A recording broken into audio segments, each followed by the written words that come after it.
Okay, so I'm here with Curtis Ogden, who is joining us from Boston right now. Curtis is going to be facilitating the Collaborative Networks initiative that we're both involved with, and he's not able to join us, unfortunately, for a kickoff meeting we're having next week. So we were hoping to tap into his wisdom a little bit on video and to share it with the rest of our network and our community about really the initial conditions required for success with great networks. And so I'm Mhm. curious, can you tell us a little bit about what you think are sort of the critical initial conditions for success? Absolutely.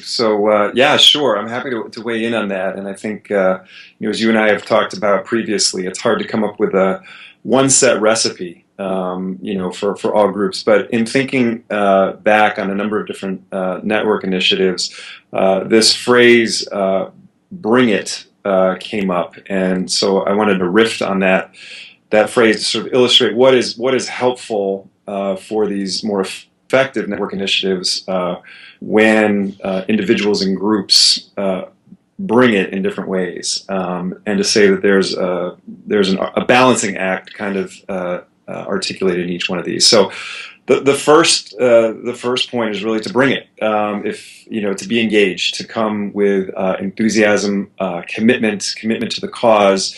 The assumption is that is already there. People are coming to the table, ready to go, knowing that this is an important issue, but also bringing their full selves to the work. That they are bringing not just their job titles, but their multiple talents and forms of expression to the table, and then simultaneously making room for others to do the same. So making room for their talents, making room for their perspectives, making room for their understanding of the problem, their chosen approaches. So come, be engaged, leave room for the engagement of others, and that's the one of the tensions that we've got to work out. But then, so another version of that is bring what you know, um, and bring what you don't know, or make room for other people's knowing.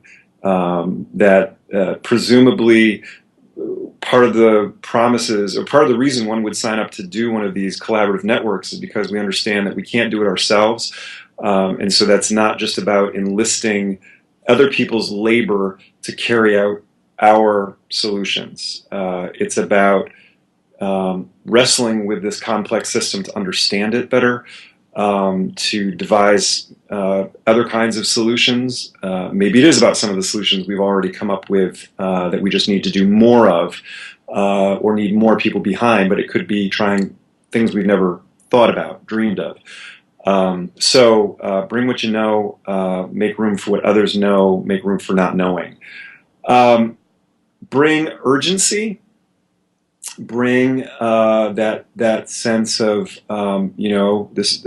Obviously, when we talk about these complex issues and what it means not to move forward, this sense of we need to act and understand the importance and the value of process, or what we might say, going slow to go fast. So spending the requisite time up front and at strategic junctures to slow down, to get to know one another, build trust.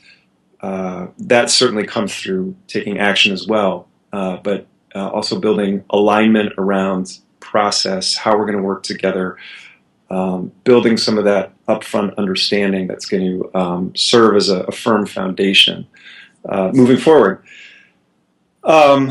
Bring organizational self-interest, bring personal self-interest. The presumption is that is not being checked at the door. That is a big driver. And understand that putting that as the primary driver or the exclusive driver really makes things difficult down the road. Beyond individual and organizational self-interest is collective self-interest, and some of these sort of bigger value propositions, I suppose.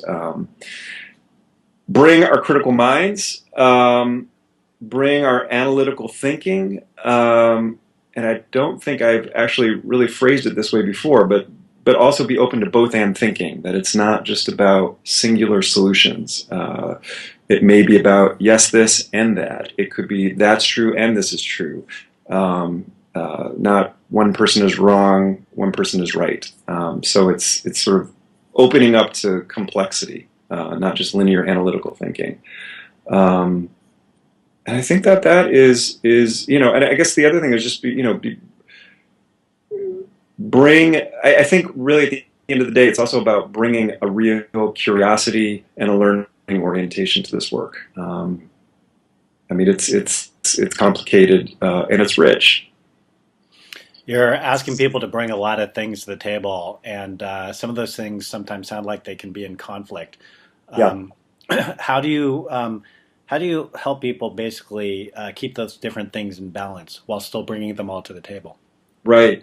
Well, I mean, that's kind of creating the conditions together. So certainly, I play a role in that as a facilitator and as a process designer, thinking about agendas, but then also techniques we can use to get in relationship, build knowledge, shared understanding, and those kinds of things. But the fact is that every group is different, and we've got to get to know each other. It's a brand new organism that needs to get to know itself.